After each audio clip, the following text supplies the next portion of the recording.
Hello les amis de la chaîne Animanimus Tarot, heureux de vous retrouver aujourd'hui pour un tirage sentimental, relationnel, amoureux pour le mois d'avril 2023. Alors je vous rappelle que ce tirage bien sûr peut parler à certains d'entre vous dès à présent et parler à d'autres un peu plus tard dans le mois d'avril. Donc dans ce cas, n'hésitez pas à revenir sur ce tirage un peu plus tard. C'est aussi pour ça que je vous recommande de regarder la vidéo de votre signe ascendant, de votre signe lunaire et vénusien si vous les connaissez, afin d'avoir de plus amples détails et pourquoi pas recevoir d'autres messages qui vous parleront d'autant plus.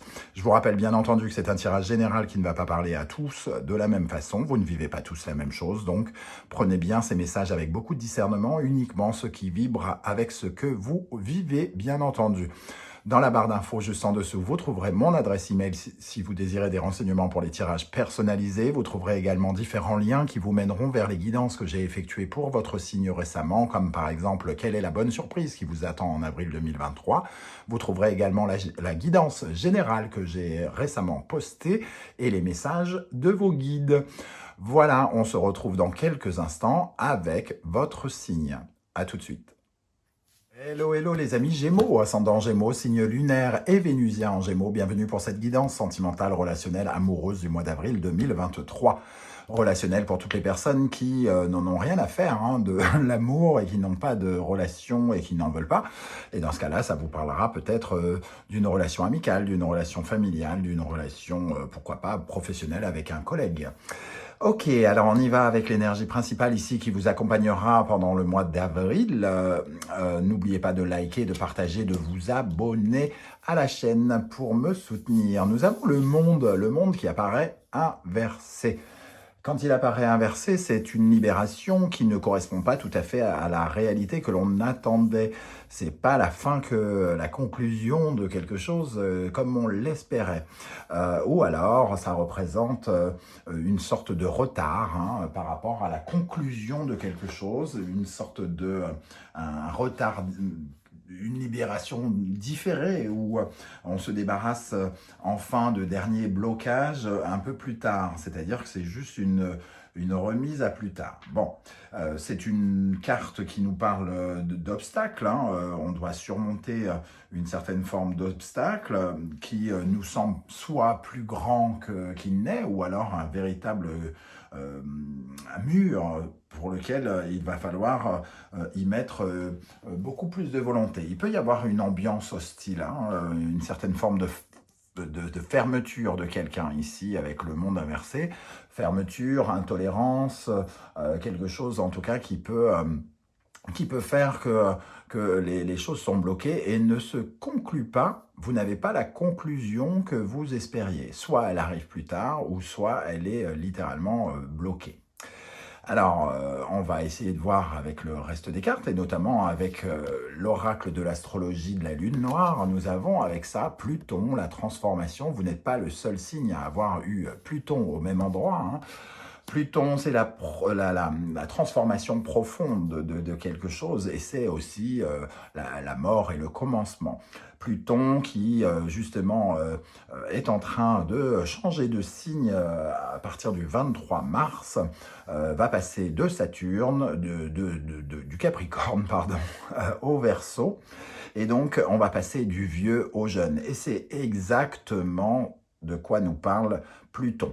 On laisse les vieux schémas, on laisse les vieilles choses, les vieilles histoires, les vieilles problématiques, entre guillemets, ce qui n'a plus d'intérêt, ce qui est vieux. On détruit tout ça et on détruit pour refaire du neuf, pour innover, pour aller vers de la nouveauté, pour réinventer certaines choses dans son domaine relationnel, amoureux ou sentimental, affectif. On voit en tout cas avec cette carte de Pluton que il faut arrêter certaines choses, ou alors on commence à réfléchir sur le fait de tourner une page pour aller vers quelque chose d'autre. Alors, il y a une certaine forme de puissance avec Pluton qui peut représenter une certaine forme de passion, un côté un peu accro aussi, corporel, parfois la dimension sexuelle peut être importante ici, mais on nous dit quand même qu'on traverse finalement une sorte de mort symbolique ici pour un nouveau départ. Le passé touche à sa fin sur quelque chose pour aller vers une période qui s'avérera aussi intense, hein. Il ne faut pas avoir peur de cela. Alors, le côté Pluton apporte des transformations, mais comme on voit que vous voulez transformer quelque chose, que vous voulez arriver à la conclusion de quelque chose, avec la dernière carte du monde qui est bloquée ici, ça nous dit quand même qu'il y a une petite problématique pour aller vers la nouveauté. On va peut-être devoir faire dégénérer et décomposer quelque chose, voire détruire. Ça va peut-être se faire beaucoup moins facilement que prévu ici, hein, puisqu'il peut y avoir une certaine forme de révolte un peu profonde. Bon, on va regarder du côté des célibataires, de quoi... quelle est l'énergie des célibataires, la maison 12, la fuite. La maison 12, c'est également la dernière, celle de laquelle on ressort pour construire des nouveaux projets. Juste après la maison 12, la maison 1, la maison du bélier, la maison de l'action et de, entre guillemets, de l'accouchement, de la nouvelle version de soi, hein, quelque part. Ici, la maison 12, gouvernée par donc le signe du poisson et Neptune, nous parle d'une certaine fuite des réalités. On essaye de se convaincre de certaines choses, on peut se mentir à soi-même, ou on peut être amené à mentir aux autres ou à ce que quelqu'un nous mente. Cette maison 12, elle ne nous parle pas que de se mentir sous cet angle-là, elle parle du rêve, du côté nébuleux de la pensée, des rêves, du côté mystique et mystérieux. C'est-à-dire qu'elle peut créer des idéaux d'amour, c'est-à-dire que vous pouvez avoir actuellement une vision un peu nébuleuse de l'amour, soit elle est tronquée et que vous n'avez pas accès à certaines réalités et certaines vérités, soit vous l'inventez tout simplement, vous imaginez ce que serait pour vous l'amour, ce qui vous comblerait, et vous fuyez peut-être certaines réalités, certaines problématiques. Par exemple, en refusant de conclure quelque chose et de passer à un cap supérieur. On vous invite dans ce cas-là à régler certains traumatismes du passé ici, à les détruire pour aller vers de nouveaux schémas. Pour les Gémeaux qui sont en couple, cette fois-ci, nous avons l'énergie de la maison 4, les racines, la famille, le foyer, le passé, un besoin avec les racines de se sentir particulièrement en sécurité. C'est vraiment se sentir protégé dans son intimité. La famille, les racines sont censées être l'endroit où on est censé être le mieux, ce qui n'est pas le cas de tous, on en a bien tous conscience. Tout ne se passe pas comme on le voudrait dans différentes familles.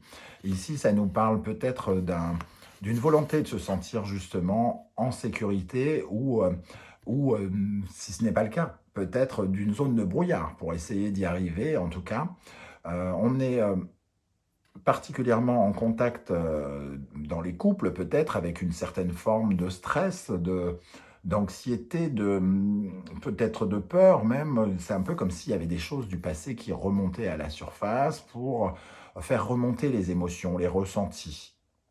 Il y a peut-être beaucoup de ressentis, comme un tsunami au fond de nous, hein, ici avec cette maison 4. En tout cas, il y a l'attrait de la famille et des questionnements vraiment sur le couple, sur la famille, sur le foyer, peut-être l'envie de déménager, comment on construit sa famille, comment on se sent en sécurité au sein de son foyer, au sein de son couple. Mais il y a quand même un obstacle ici. Un obstacle avant de pouvoir quitter quelque chose et aller de l'avant. Quel sera votre état d'esprit, les amis Gémeaux, pour aborder le mois d'avril? Donc, nous avons l'impératrice ici. Avec l'énergie du monde, j'ai l'impression que cette impératrice, elle aurait pu apparaître un peu inversée. Elle nous parle de quelque chose qui est censé être fertile, et j'ai l'impression qu'elle représente plutôt justement un blocage, une certaine forme de passivité, comme si quelqu'un n'y mettait pas du sien, ici, soit dans des réponses que l'on attend, dans la communication. La passivité face aux événements, c'est ne pas faire correctement ce que l'on devrait faire, ou trop compter sur l'autre, trop compter sur quelqu'un pour faire les choses. Cette impératrice, elle a peut-être actuellement des problèmes de communication, elle a du mal à s'exprimer, ou alors elle ne reçoit pas des réponses à ses avances ou à ses demandes. Ça nous parle d'écriture, ça nous parle de téléphone, ça nous parle d'être en contact avec l'autre, d'être en contact avec sa sensibilité aussi. Et on parlait ici de sensibilité, puisqu'on est dans une certaine forme de fuite de la réalité. Et là, avec les racines, on a l'émotion du cancer, hein, de la maison du cancer. Avec cette impératrice, nous avons le 5 d'épée. Oui, alors en plus, ici, le 5 d'épée qui nous parle de conflits, de paroles peut-être un peu dures, de paroles qu'on s'envoie à la tête. Il y a peut-être des difficultés à discuter et à se faire entendre ou à être écouté correctement. En tout cas, ça ne crée pas de suite, ça ne crée pas d'évolution, d'amélioration, et c'est peut-être ça qui commence à bloquer. Tout à l'heure, je parlais d'intolérance. Il y a peut-être quelqu'un qui est particulièrement dur avec l'autre. À quelle énergie vous allez tourner le dos? Le valet d'épée. Le valet d'épée, ça nous parle de promesses qui n'ont pas été tenues, par exemple. Hein. Ça peut nous parler de calomnie, ça peut nous parler de mensonges, ça peut nous parler de rumeurs qui ont été lancées, d'une certaine forme de diffamation. Donc on continue un peu avec ce 5 d'épée et ce valet d'épée dans une certaine forme de communication un peu tronquée, comme si une communication qui fait qu'on se sent peut-être en insécurité affective au sein du foyer, ou qu'on se sent en insécurité tout court, hein, en fonction de ce qui est dit. Mais on essaye de passer outre ce valet d'épée, et à côté de ça, on continue peut-être à s'embrouiller. Qu'est-ce qui est en face de vous? Qu'est-ce qui arrive vers vous? Alors ça peut vous aider, ça peut au contraire vous barrer la route, ou ça peut représenter parfois la personne avec qui vous partagez votre vie, pardon, pour ceux qui sont en couple. La lune, on retrouve cette fameuse lune, ce stress, cette angoisse, ce côté un peu brouillard. Les choses ne sont pas claires, on ne sait pas comment on va avancer dans ce brouillard, on essaye de trouver des éclaircissements, mais nos émotions s'en mêlent, on répond entre guillemets à la peine par de la colère, on confond peut-être un petit peu ces émotions, on est en fait déçu et on rétorque avec de la colère, et il y a un embroglio ici qui fait qu'on se retrouve peut-être dans une certaine forme de brouillard. Ce qu'il y a aussi qui peut venir vers vous avec la lune, c'est d'essayer d'imaginer les choses avec beaucoup plus de clarté, puisque ici on voit pour les célibataires qu'il y a une certaine forme de fuite, ici il y a beaucoup d'émotions, donc on ne réalise peut-être pas totalement correctement ce qui se passe. Et c'est pour ça qu'on n'arrive pas à clôturer quelque chose, à fermer les anciennes écoutilles pour ouvrir les nouvelles. Avec la lune, on a le 2 de coupe. Ici, voilà, c'est un peu confus dans une relation. Alors, attention les Gémeaux, c'est pas parce que vous êtes en couple que ça vous parle de votre conjoint ou de votre épouse. Hein, ça peut parler d'une autre relation. C'est à vous de voir et adapter mon vocabulaire à votre situation. Il peut y avoir un besoin de retrouver de l'harmonie dans une relation ici. Le 2 de coupe, ça nous parle de la dualité, amour, amour-haine, hésitation entre les émotions qu'on ressent pour l'autre, et c'est aussi d'essayer quelque part de trouver des solutions pour faire la paix. Mais on est un peu embrouillé. Alors, comment ça va évoluer? La roue de fortune. Donc, il va y avoir effectivement des actions qui vont être menées pour transformer les choses et pour essayer de retourner la situation pour aller vers ce nouveau départ dont on parle avec la transformation de Pluton et avec aussi ce monde. Mais il va falloir prendre les bonnes décisions, ne pas mettre un bâton dans les engrenages, mais plutôt de libérer l'engrenage pour qu'il se remette à tourner. La roue et le roi de coupe. J'ai l'impression que quoi qu'il arrive ici, on essaye d'être bienveillant avec l'autre et qu'on essaye éventuellement de se réconcilier avec lui, parce que le roi de page, il est très à l'aise avec ses émotions. Donc on essaye de rééquilibrer quelque chose ici, de faire preuve peut-être de patience, d'essayer de retrouver son équilibre et sa stabilité pour être plus solide pour notre couple, par exemple. Il fait preuve de diplomatie, donc peut-être qu'on fait davantage attention aux mots que l'on utilise pour ne pas envenimer les choses, mais au contraire, essayer de les arranger.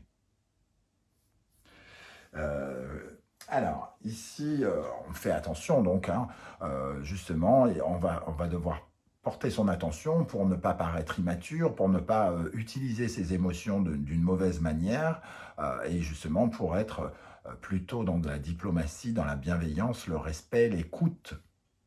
Sinon, ça pourrait entraîner des fins peut-être un peu plus destructrices. Comment ça va évoluer après cette roue de fortune? Nous avons le jugement. Il va y avoir, entre guillemets, des révélations. On va devoir, chacun va devoir baisser son masque, entre guillemets, et montrer son vrai visage ici, sa vraie nature. Alors, évidemment, en fonction de ce qui se passe, la vraie nature peut être plus ou moins stupéfiante, on va dire. On peut être surpris de découvrir quelqu'un d'autre que l'on pensait, mais ici, avec le jugement et le battleur, j'ai l'impression justement qu'il y a des révélations et on s'accorde une sorte de nouvelle chance. Hein. Le jugement et le battleur, c'est un petit peu... On change quelque chose dans le monde, là, et on essaye de le remettre à l'endroit. Donc, on fait peut-être certains efforts pour s'accorder une seconde chance. Peut-être qu'on se dévoile différemment. On parle des problématiques avec d'autres mots. Des mots qui auront plus d'impact. Ici, l'impératrice. Peut-être que les mots qu'on utilisait avaient un côté un peu guerrier et conflictuel, alors qu'on peut trouver des mots puissants qui apportent de la sensibilité, de la compréhension, de la bienveillance dans le couple, notamment. Ici, on sent qu'on se révèle. Même pour les célibataires, peut-être qu'on voit certaines réalités en face. Hein, ici, on a quand même en dos de deck Saturne, la vérité, et ici, la brume, c'est-à-dire, ici, on va essayer de concrétiser les rêves ou d'avoir du concret plutôt que d'avoir un côté un peu irréel. Alors, pour terminer en synthèse de ce tirage, nous avons le pendu, donc qui nous invite ici à changer de vision, à changer d'angle, à regarder d'une autre façon la situation. Le pendu, il doit lâcher prise un petit peu, il doit peut-être un peu essayer de se détendre, hein, entre guillemets, de se relaxer et de changer sa vision des choses, de ne pas vouloir absolument le contrôle de la situation ou le contrôle de l'autre. Il doit réfléchir à ce qu'il peut consentir de faire de son gré, de plein gré, ou alors ce qu'il ne veut pas consentir à faire contre son gré. Et nous avons la justice. Donc la justice qui vient rapporter de l'honnêteté. Ici, il y a peut-être eu un peu de choses, des choses qui ont été dites, qui ont dépassé les pensées, qui ont été cachées. Il y a eu une communication un peu malhabile peut-être, et la justice ici, elle vient essayer de réapporter de l'équilibre et surtout beaucoup plus de sincérité et d'honnêteté. Un peu comme si tout le monde devait reprendre un peu ses responsabilités. On essaye de remettre la justice au milieu des choses et du couple pour être plus réaliste. Réaliste, arrêter de se faire une idée que c'est la faute de l'autre, peut-être qu'on a une part de responsabilité, donc chacun prend sa part de responsabilité avec cette justice et tout le monde regarde les choses avec plus de vérité. Et c'est en transformant cela que quelque chose vient à changer ici. Hein. On met fin à quelque chose pour passer à quelque chose de nouveau. On détruit un vieux schéma pour essayer d'en construire un nouveau.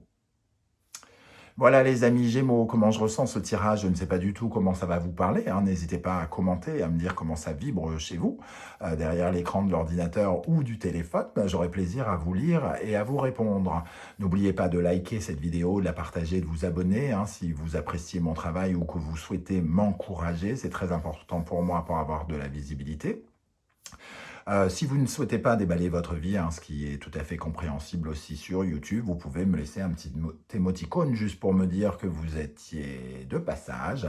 Comme ça, je sais aussi qui vient me voir et ça crée un petit contact entre nous et j'aurai plaisir à vous saluer.